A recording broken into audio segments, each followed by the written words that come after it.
আসসালামু আলাইকুম। তো আজকের ভিডিওতে আইফোন 11 প্রো ভার্সেস আইফোন 12 নিয়ে কথা বলবো। তো চলুন শুরু করা যাক। তো আইফোন 11 প্রো এবং আইফোন 12 এর ডিজাইন নিয়ে প্রথমে কথা বলি। আইফোন 12 এর ডিজাইন হচ্ছে একটু মডার্ন টাইপের, কারণ আমরা দেখেছি আইফোন 12 এর পর থেকে যেই সকল ফোন আছে ওগুলা বক্সি টাইপের ফোন ইউজ করা হয়েছে, আর আইফোন 11 হচ্ছে একটু ওল্ডার ডিজাইনের। কিন্তু একটা জিনিস লক্ষ্য করুন, আইফোন 11 এর হচ্ছে যেই রাউন্ডেড এজ রয়েছে এটা কিন্তু ধরতে অনেক ভালো লাগে, অর্থাৎ হাতে নিলে এটা খুবই কমফোর্টেবল লাগে।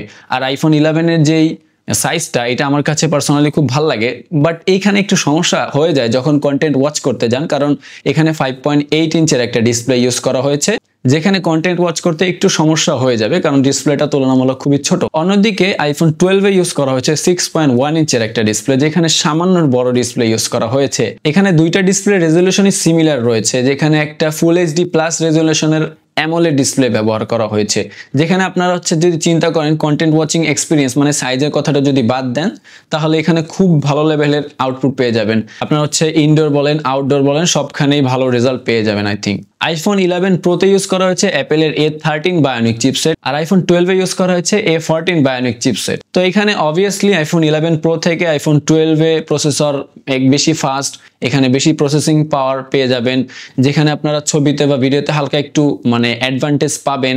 আর এই প্রসেসরটা A14টা হচ্ছে A13 এর থেকে একটু বেশি পাওয়ার এফিশিয়েন্ট। তো এই দুইটা ফোন যদি সাইড বাই সাইড এনে আপনারা ইউজ করে দেখেন, তাহলে অবভিয়াসলি আপনারা দেখবেন যে 11 প্রো থেকে আইফোন 12 এর যেই ওভারঅল এক্সপিরিয়েন্স এটা সামান্য হলেও বেটার হবে। তবে এটা যদি ইন্ডিভিজুয়াল ইউজ করেন, আমরা তো আর দুইটা ফোন একসাথে ইউজ করবো না, এটা যদি চিন্তা করি তাহলে আইফোন 11 এর যে A13 আছে এটা অত্যন্ত পাওয়ারফুল একটা চিপসেট। আমাদের ডে টু ডে লাইফের যে টাস্ক আছে এটা তো খুব আরামসেই করতে পারবে। এছাড়া আমাদের যে কোনো হেভি টাস্ক এটা হ্যান্ডেল করতে পারবে খুব ইজিলি, কারণ আমরা জানি হচ্ছে অ্যাপেলের চিপগুলো অত্যন্ত পাওয়ারফুল হয় এবং অনেক স্টেবল হয়, মানে এদের অপটিমাইজেশনটা অন্য লেভেলের হয়ে থাকে, যার কারণে এদের প্রসেসিং আউটপুট অনেক ভালো হয়ে থাকে বরাবর। আইফোন 11 তো অনেকে ভিডিওগ্রাফির জন্য নেবেন, আমি জানি আপনারা যদি এটা দিয়ে এডিটিং করতে চান আমার মনে হয় না কোনো রকমের সমস্যা হবে। আপনারা হাই লেভেলের এডিটিং অর্থাৎ মোবাইল এডিটিং যেটা রয়েছে এখানে খুব ভালো লেভেলের এডিটিং আপনারা কমপ্লিট করতে পারবেন আপনাদের A13 দিয়ে, আর A12 তো আরেকটু ভালো পাবেন, এটা তো স্বাভাবিক। আইফোন 11 প্রো এবং আইফোন 12 এর যেই জিনিসটা সব থেকে হাইলাইটেড ব্যাপার সেটা হচ্ছে ক্যামেরা। আমরা জানি হচ্ছে আইফোন আমরা কিনে থাকি মূলত ক্যামেরার জন্য, ম্যাক্সিমাম মানুষই ক্যামেরার জন্য কিনে থাকে, ইভেন আমি পছন্দ করি ক্যামেরার জন্য। তো আইফোন 11 প্রোতে পেছনের দিকে 12 মেগাপিক্সেলের 3টা সেন্সর ইউজ করা হয়েছে, যেখানে আপনারা প্রত্যেকটা সেন্সর দিয়ে 4K রেকর্ড করতে পারবেন, ইভেন ফ্রন্ট ক্যামেরা দিয়েও 4K রেকর্ড করতে পারবেন। অন্যদিকে আইফোন 12 এর পেছনে দুইটা লেন্স ইউজ করা হয়েছে, যেখানে আপনারা প্রত্যেকটা দিয়ে 4K রেকর্ড করতে পারবেন। অলসো সামনের ক্যামেরা দিয়ে 4K রেকর্ড তো করতেই পারবেন। তো আমি আপনাদের প্রথমে কিছু ফটো স্যাম্পল দিচ্ছি, আইফোন 11 প্রোর স্যাম্পল এবং আইফোন 12 এর স্যাম্পল, সেটা আপনারা দেখে নিন।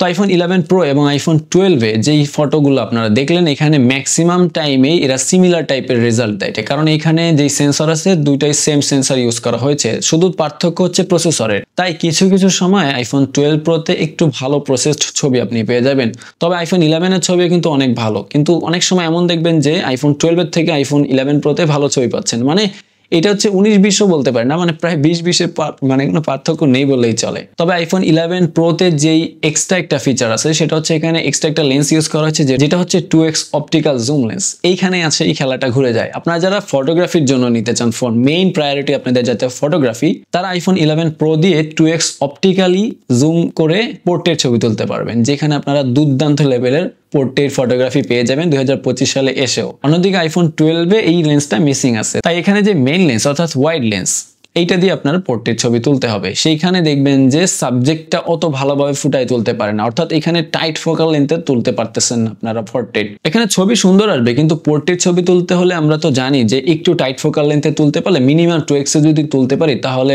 পোর্ট্রেট ছবিগুলো অনেক ন্যাচারাল লাগে, আর এই ক্ষেত্রে পেছনে যে ব্লার ওইটাও মানে দেখতে খুবই ভালো লাগে। তো এইখানে 11 প্রো অবভিয়াসলি বিনা প্রতিদ্বন্দ্বিতায় এগিয়ে থাকবে। তো আইফোন 11 প্রোতে 3046 mAh এর একটা ব্যাটারি ইউজ করা হয়েছে, অন্যদিকে আইফোন 12 এ ইউজ করা হয়েছে 2815 mAh এর একটা ব্যাটারি। আপনারা দেখতে পাচ্ছেন যে এখানে 11 প্রোতে কিন্তু বেশি বড় সাইজের ব্যাটারি ইউজ করা হয়েছে, অবভিয়াসলি এখানে ভালো ব্যাকআপ আপনারা পেয়ে যাবেন, 12 এর থেকে অনেক বেশি ভালো ব্যাকআপ পেয়ে যাবেন। আমার এক পরিচিত ছোট ভাই আছে, ও একটা 12 ইউজ করে, ওর কি ব্যাটারি নিয়ে খুব প্যারায় আছে, ও অলরেডি আইফোন 12টা বিক্রি করে দিবে দিবে ভাবতেছে, হয়তো বা বিক্রি করে দেবে, আর যদি দাম না পায় মানে সেকেন্ড হ্যান্ড মার্কেটে, তাহলে ওইটা হচ্ছে ব্যাটারি চেঞ্জ করে নেবে। তো আপনি যদি ব্যাটারি ব্যাকআপ নিয়ে একটু কনসার্ন থাকেন তাহলে 11 প্রোটা আপনাকে হ্যাপি করতে পারবে, 12 আপনার না যাওয়াই বেটার হবে। তো ওভারঅল যদি বলতে চাই আপনার আইফোন 11 প্রো নেওয়া উচিত হবে নাকি আইফোন 12 নেওয়া উচিত হবে, আমার মতে আইফোন 12 হচ্ছে গিয়ে যারা একটু রিল্যাক্স টাইপের মানুষজন, যারা অত একটা সিরিয়াস না, মানে তাদের হচ্ছে টুকটাক ভালোভাবে চালাইতে পারলে হবে, মডার্ন ডিসপ্লে লাগবে, মানে মডার্ন ডিজাইন লাগবে, আর একটু আপগ্রেড